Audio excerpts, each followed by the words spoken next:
session ordinaire de la communauté économique des États de l'Afrique de l'Ouest qui s'est achevée ce vendredi à Abuja, au Nigeria. Envoyé spécial à Abuja, Jérôme Kofi Aboulé. Le président de la République de Côte d'Ivoire, Alassane Ouattara, appelé à présider désormais aux destinées de la CEDEAO, c'est la décision de la 40e session de la conférence des chefs d'État et de gouvernement qui vient de se tenir à Abuja, la capitale nigériane. Le nouveau président en exercice de la CEDEAO, dans une interview accordée aux journalistes ivoiriens ayant fait le déplacement d'Abuja, dit être honoré par le choix de ses pairs sur sa personne à la tête de l'organisation sous-régionale, non sans indiquer l'intérêt pour la Côte d'Ivoire. Peut-être que mes homologues aient bien voulu accepter de me porter à la présidence de la conférence des chefs d'État est une marque, je dirais, d'attention, de solidarité à l'endroit du peuple ivoirien, de notre pays. Et bon, je suis heureux que ce soit ma modeste personne. Je ferai tout pour apporter toute la contribution que je peux apporter à notre grande institution. Alors avec la présidence de la CEDEAO, c'est un défi important, surtout dans cette période de difficultés au plan économique, au plan sécuritaire, au plan institutionnel. La Côte d'Ivoire aura joué un rôle de moteur, un rôle d'exemple, et avec tout cela, je considère que le bien-être des Ivoiriens devra s'améliorer avec la possibilité d'avoir un marché plus large. Pour le président Alassane Ouattara, face aux défis économiques, politiques, sociaux, la position commune arrêtée par la conférence doit être sacrée. Il est donc essentiel que la concertation entre les différents États membres de la CEDEAO se renforce davantage en vue de parvenir à des positions communes sur les grandes questions d'actualité. Ces positions communes devront être appliquées rigoureusement par chacun des États membres de notre communauté. Enfin, l'indispensable solidarité entre nos États est primordiale pour parler d'une même voix, mais aussi pour atteindre plus rapidement nos objectifs au plan régional, continental et mondial. La position commune arrêtée par la conférence des chefs d'État doit être sacrée. Conscient de la tâche, le président Alassane Ouattara dit pouvoir compter sur le concours de tous, invitant ses pairs à faire en sorte que le passage de la CEDEAO des États à la CEDEAO des peuples soit une réalité. Aussitôt après la fin du sommet d'Abuja, le président ivoirien s'est rendu à Cotonou où il est arrivé aux environs de 19h20 pour une réunion de l'Union africaine. Le président ivoirien, donc le nouveau patron de la CEDEAO depuis hier, il vient ainsi de prendre les rênes d'une sous-région de plus de 300 millions d'habitants et c'est la première fois en 37 ans qu'un Ivoirien est élu à la tête de la CEDEAO. En bref, le futur hôpital Saint-Jean-Baptiste de Bodo-Tiasalé a plongé ses racines dans le sol hier. Le Premier ministre Guillaume Soro et la Première Dame Dominique Ouattara ont donné le coup d'envoi officiel du chantier de cet hôpital qui va coûter plus de 3 milliards de francs CFA. Ce soir, le compte-rendu de Viviane Aigné. Djangomenou, village de la sous-préfecture d'Angonda, département de Toumodi, est encore dans l'attente d'une sage-femme pour occuper sa maternité. Là-bas, les populations gardent l'espoir que les autorités compétentes vont réagir pour combler leurs attentes. Dans ce reportage, Eugène Atoubé explique pourquoi et comment cette situation est arrivée. Dans ce village, il n'y a pas de dispensaire. Pour le moindre acte de santé, les populations sont obligées de parcourir au moins 10 km de route caouteuses avant de rencontrer un infirmier, une sage-femme, un aide-soignant ou un médecin dans la localité la plus proche. Parfois, ce sont 25 km de route de même état à parcourir pour rallier l'hôpital général de Toumodi. Beaucoup de problèmes aux femmes qui marchent pour aller et revenir. Des fois, la femme se trouve un peu en travail. Le temps d'arriver là-bas, marcher à pied, arriver à Angonda, c'est des problèmes. Parce que Dieu merci, jusqu'à présent, il n'y a pas eu encore de cas graves. Mais il se pourrait, à la longue, une situation alarmante arrive. C'est ainsi le quotidien des populations du village de Djangomenou, dans la sous-préfecture de Angonda, département de Toumodi. Ce qui frappe dans ce village très connu pour ses groupes de danse, c'est que Diangoménou est doté d'une maternité moderne, construite en 2007 par l'ex-comité de gestion de la filière café-cacao. Une structure pourvue en équipement de pointe que peuvent jalouser les autres structures de santé du département de Toumoudi, si elles le voyaient. On y trouve 3 tables d'accouchement modernes, des berceaux de dernière génération, des lits de consultation prénatale, des fauteuils et tout le mobilier de bureau, des chariots de pansement, un vidoir que même l'hôpital général de Toumoudi ne possède pas. Tout est réuni dans cette maternité pour être opérationnel. Reste maintenant à y affecter une sage-femme et tout le personnel nécessaire à son fonctionnement. Le district sanitaire de Toumoudi, qui couvre les activités sanitaires de Diangoménou, a fait un plaidoyer au ministère de tutelle à la demande des populations. Nous sommes entrés en contact avec ceux qui ont construit pour que nous ayons tous les papiers pour pouvoir faire la demande à la DAF pour déjà installer l'électricité et faire le plaidoyer pour avoir une sage-femme. Nous sommes complètement déconcertés. On est même désolé de voir le centre terminé depuis, qu'il y a toutes ces structures en place, mais on essaie à qu'elles se vouer ou qu'elles soient ouvertes. Nous sommes pressés qu'elles soient ouvertes.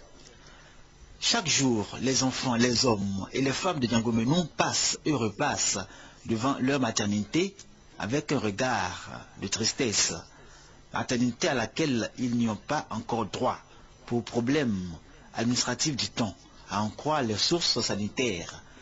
La structure elle-même attend toujours son personnel. La sage-femme, notamment, pour qui il est construit un logement, 3 chambres et un salon, avec toilettes et douches, ainsi qu'une grande cuisine moderne. Législative partielle, la campagne pour le scrutin du 26 février est lancée. Les différents postulants sont sur le terrain pour convaincre les électeurs à porter leur choix sur eux. Hier, le président de la CEI, Youssouf Bakayoko, a invité tous les candidats à préserver la paix sociale. L'édifice porte le nom de la première dame de Côte d'Ivoire, Mme Dominique Ouattara. Hier, le marché a été inauguré par Mme Henriette Bédié, présidente de l'ONG Servir et marraine de la cérémonie. Coût des travaux, plus de 2 milliards de francs CFA. Serge Kolia. Bâti sur une superficie de 1,34 hectare, le nouveau marché de Yopougon-Selmer, baptisé marché Dominique Ouattara, a coûté environ 2 milliards de francs CFA. Il comprend 3 hangars équipés de 1224 étals et 48 box, 352 magasins de dimensions variables.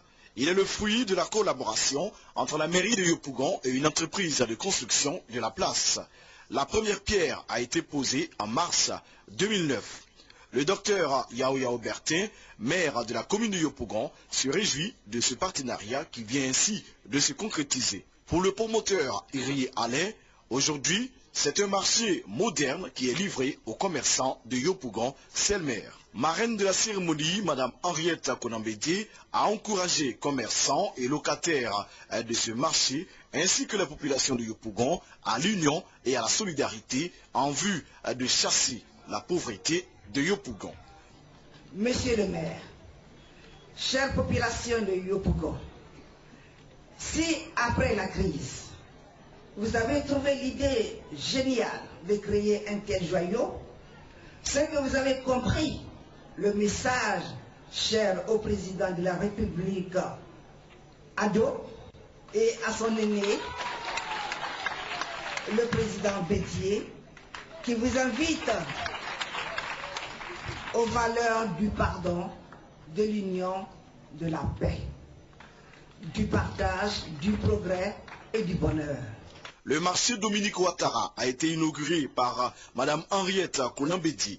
Une visite guidée a permis au maire, le docteur Yao Yao Bertin, et à ses invités de parcourir ce marché moderne avec ses espaces aménagés pour la restauration, le fumage de poissons, ses bourses destinées aux activités de poissonnerie, de boucherie, de vente de céréales et les chambres froides pour la conservation des produits frais. Et puis sur les marchés à Abidjan, les prix des denrées alimentaires grimpent chaque jour. Les ménagères ont de plus en plus de mal à s'approvisionner. Il faut en moyenne 5 000 francs CFA pour espérer acheter la viande, le poisson et le riz pour le repas du jour. Serge Kolia a fait son marché hier à Yopougon-Selmer. Son constat dans nos prochaines éditions. Un projet de volontariat estudiantin a été lancé par le ministère de l'Enseignement supérieur. Objectif, redorer le blason de l'enseignement supérieur et amener les étudiants de Côte d'Ivoire à créer un environnement de paix et un cadre de vie agréable pour leur réalisation. Ce projet est soutenu par le gouvernement ivoirien et financé par la France. Charles Niaouré. Annoncé il y a quelques semaines, le projet de volontariat estudiantin passe à la phase active. Le lancement du projet a eu lieu à l'université de Cocody. La présidente de l'université de Cocody, Bakayoko Liramata, a invité les étudiants à faire de ce projet un véritable succès, car il contribuera à l'embellissement de leur cadre de vie et de travail, mais également renforcera la réconciliation entre étudiants, entre ceux-ci et leurs formateurs, et enfin avec la nation ivoirienne. Beaucoup de personnes pensent que l'étudiant il est violent. Je veux montrer à ces personnes-là que l'étudiant a changé aujourd'hui et que l'étudiant est devenu citoyen. L'étudiant a des charismes, a un cœur de quelqu'un qui cherche, qui veut apprendre et qui espère bâtir quelque chose de beau, quelque chose de vrai avec ce qu'il est et ce qu'il veut apprendre. Il accepte toujours de recevoir de ses leaders et c'est une bonne image. Le ministre de l'Enseignement supérieur et de la Recherche scientifique, Cissé Ibrahima, a présenté sa vision qui est de donner un départ nouveau aux universités publiques de Côte d'Ivoire, ce qui passe par la création d'un cadre de vie et d'études propices à la formation des étudiants et idéal pour les enseignants et les administrateurs. Il s'agit donc de changer de paradigme et de se départir de l'image de l'étudiant destructeur qui est incompatible avec les efforts fournis par le gouvernement. L'université doit devenir un lieu d'apprentissage et de civilité. Les étudiants doivent connaître leur rôle dans la vie des universités et faire les valeurs de notre devise nationale, union, discipline, travail. Le projet de volontariat estudiantin va durer 4 mois et sera mis en œuvre par 400 étudiants. Il vise à donner fière allure aux universités de Cocody et d'Abobo-Adjamé. Il est financé à hauteur de 65 millions de francs CFA grâce à un appui de la France. Dans le cadre du programme de pérennisation des cantines scolaires, la Direction nationale des cantines scolaires était sur le terrain. La délégation a profité de cette mission pour sensibiliser les populations à rester mobilisées autour des cantines scolaires. Sylvie Touré. Soubiakro, Aboukro et Apesekro à Yamoussoukro et Nguessankro à Tumodi abritent les sites d'expérimentation du projet d'irrigation au goutte à goutte.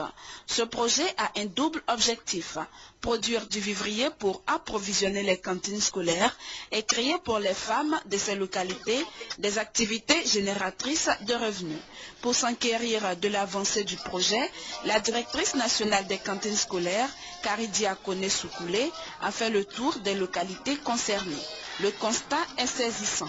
Sur 15 projets, seulement 3 ont pu démarrer faute de moyens financiers. Pour alléger les tâches des femmes à l'œuvre malgré toutes les difficultés, Karidia Kone-Soukoulé a fait don de 2 broyeurs et d'un motoculteur au groupement de Nguessankro à Tumodi et à celui d'Apesekro à Yamoussoukro. Objectif: encourager les femmes à rester mobilisées autour des cantines scolaires dont l'avènement a contribué à l'amélioration des résultats dans les écoles. Atelier d'échange sur l'état d'avancement du projet d'alphabétisation fonctionnelle de 3000 femmes. Atelier organisé par le service autonome de l'alphabétisation et de l'éducation.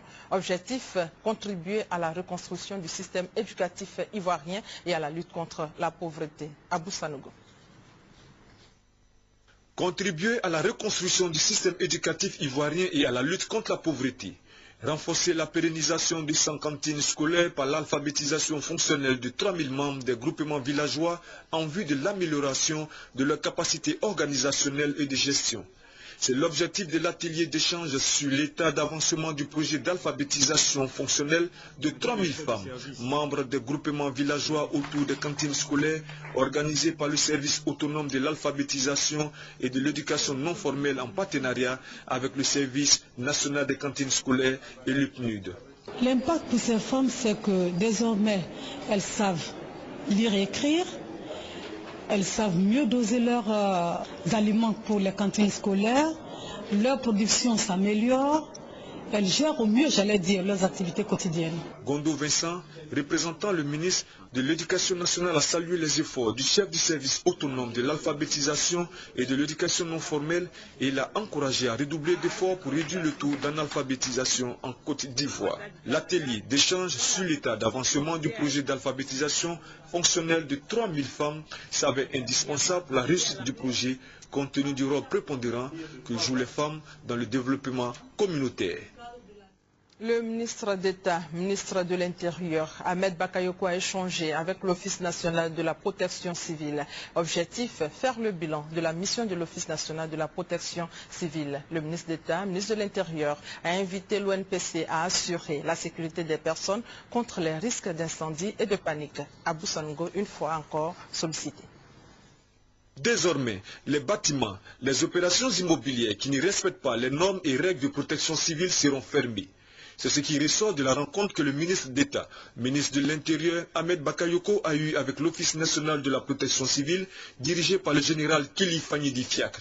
Sur la base de la présentation de l'organisation des missions et des activités de l'ONPC, l'Office national de la protection civile, le ministre d'État, ministre de l'Intérieur, a demandé aux responsables de ces structures de tout mettre en œuvre pour que dans le domaine de la protection civile et de la sécurité des Ivoiriens, il y ait un niveau de tolérance zéro sur les questions des normes. Il y a beaucoup d'établissements qui reçoivent du public.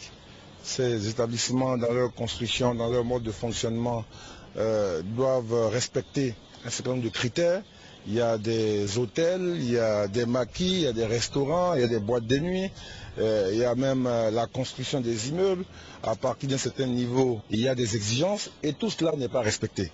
Donc nous avons demandé de prendre des mesures immédiates pour que tout le monde, dans des délais raisonnables, se mette dans les règles. Sinon, avec les services de police, nous procéderons à des fermetures immédiates. Appelant à une prise de conscience des acteurs du secteur, le ministre d'État, ministre de l'Intérieur Ahmed Bakayoko, a annoncé l'arrivée de des hélicoptères ambulances d'ici la fin de l'année pour la caserne des sapeurs-pompiers de Nzianois. Pour terminer, il a annoncé la prise de mesures vigoureuses de retrait des véhicules qui ne respectent pas les normes. L'Office national de la protection civile est chargé de la mise en œuvre de la politique définie par le gouvernement en matière de protection civile. Pour l'année 2012, le ministre d'État, ministre des Affaires sociales et de la solidarité se fixe des objectifs. Une rencontre avec les différentes structures sous tutelle s'est tenue récemment à l'INFAS. Changement de statut avec autonomie de gestion de la Caisse générale de retraite des agents de l'État, CGRAE.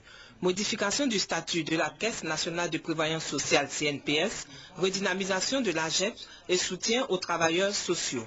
Autant de défis à relever pour le ministère d'État, ministère de l'Emploi, des Affaires sociales et de la solidarité. Il est important de faire en sorte que la Côte d'Ivoire puisse évoluer dans un environnement de travail décent, conformément aux standards internationaux.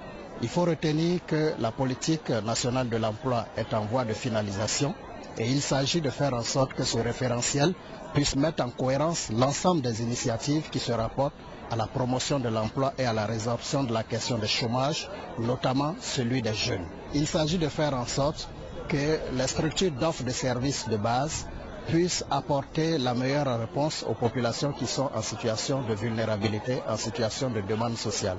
Le ministre, pour sa part, exhorte ses collaborateurs à l'unité et à la persévérance. Notre département est appelé à initier au profit des différentes composantes de la sphère sociale, en l'occurrence les femmes, les hommes, les enfants, les personnes âgées, les personnes handicapées et les autres personnes vulnérables, des activités et des politiques de développement susceptibles d'améliorer significativement leurs conditions de vie au plan économique, social, sanitaire, juridique et politique. Des financements sont prévus par la Banque mondiale pour l'insertion socio-professionnelle de 30 000 jeunes en collaboration avec le ministère d'État, ministère de l'Emploi et des Affaires sociales.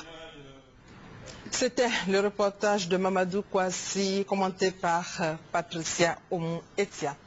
Bonne nouvelle pour les populations à faible revenu et à revenu intermédiaire. Le jeudi dernier, le ministre de la Promotion du Logement, Kaba Nialé, et un consortium sud-africain ont procédé à une signature de convention. Objectif réalisé, 10 000 logements par an payables sur 20 ans. Sylvie Touré. 10 000 logements par an est payable sur une période de 20 ans.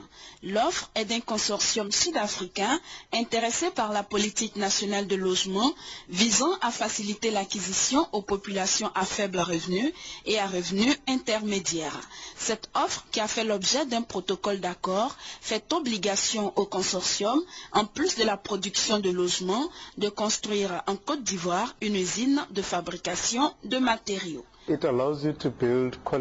la base, il y aura la construction d'une usine qui va produire effectivement les éléments pour leur permettre de livrer très rapidement ces 10 000 maisons. Et l'usine aussi va donner des emplois aux Ivoiriens. Donc vraiment, il n'y a aucun problème pour livrer la maison. Le ministère de la Promotion du Logement a également obtenu de son partenaire la formation de la main-d'œuvre locale et le transfert de son savoir-faire. Il s'est pour sa part engagé à mettre à la disposition du consortium des terrains, à contribuer aux travaux de viabilisation et à faciliter l'obtention des autorisations administratives. Pour la ministre Nialé Kaba, ce partenariat s'inscrit dans la droite ligne de la politique du gouvernement en matière de logement. Avec un financement direct, sans engagement financier direct de l'État, avec un constructeur qui est à la fois promoteur, qui construit et qui vend sur 20 ans, on peut dire que c'est le retour à la location-vente que les Ivoiriens ont tant réclamé. La SICOGI, Société ivoirienne de construction et de gestion immobilière, est aussi partie prenante de ce protocole. Elle doit procéder à la réception des logements, à leur commercialisation et aussi veiller au paiement intégral des loyers des logements en location-vente, conformément aux conditions convenues avec le consortium. À l'instar des autres communes du pays, la commune de Sikensi souffre des conséquences de la crise qui a traversé la Côte d'Ivoire. Cependant, la particularité à Sikensi est que la population, surtout les commerçants et les propriétaires immobiliers, refusent de payer les impôts et les taxes municipales. Une situation qui met mal à l'aise les efforts de recouvrement menés par la mairie. Patricia Oumou-Etia. C'est en présence des chefs traditionnels, chefs de terre et forces de l'ordre de la gendarmerie nationale que s'est tenu le premier conseil municipal de l'année 2012 à Sikensi. Les échanges ont porté sur la présentation du bilan de l'année écoulée et les propositions de projets pour l'année en cours.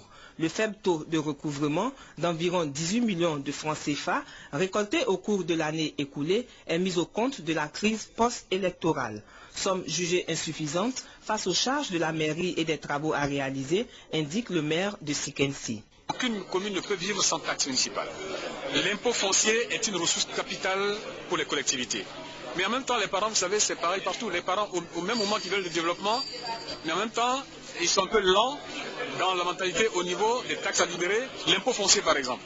On vous dit non, écoutez, ici on est au village, on ne peut pas payer d'impôt foncier. Mais on est dans une commune.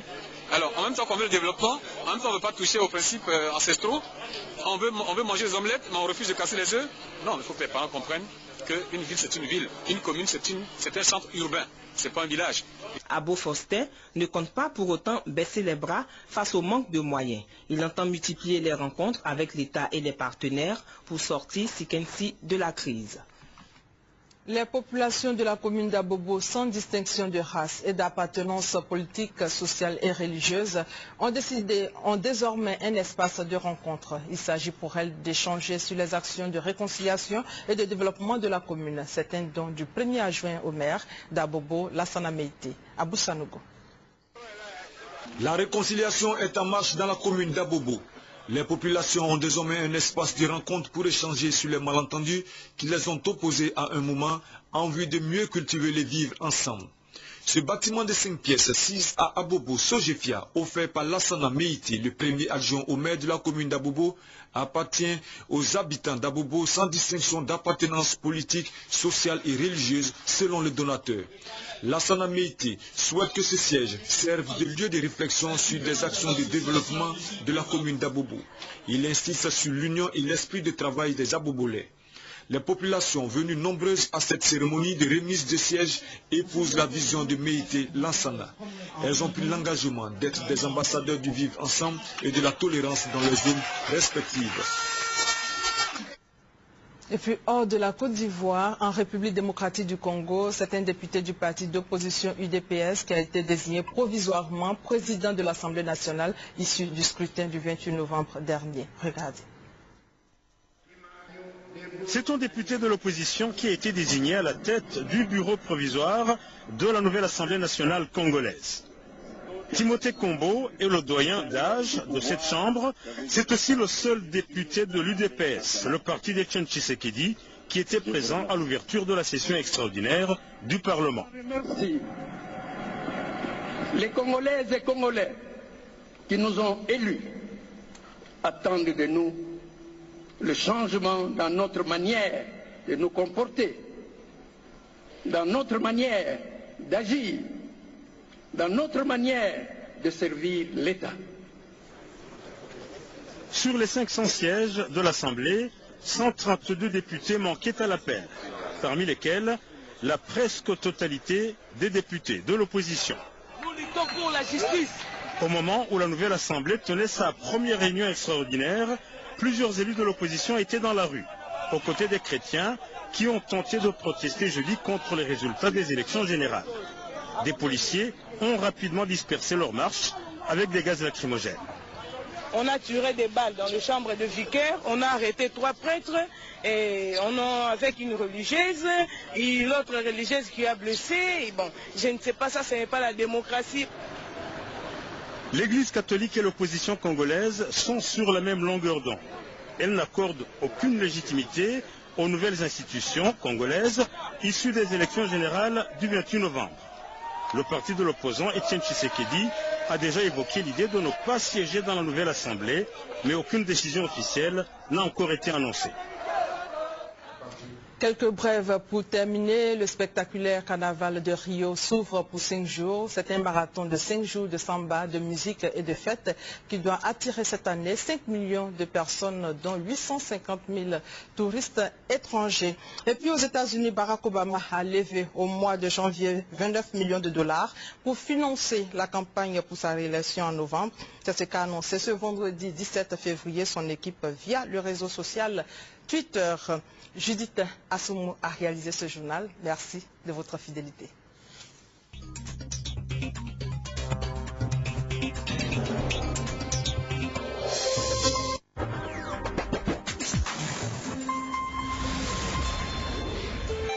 RTI 1, la chaîne qui rassemble.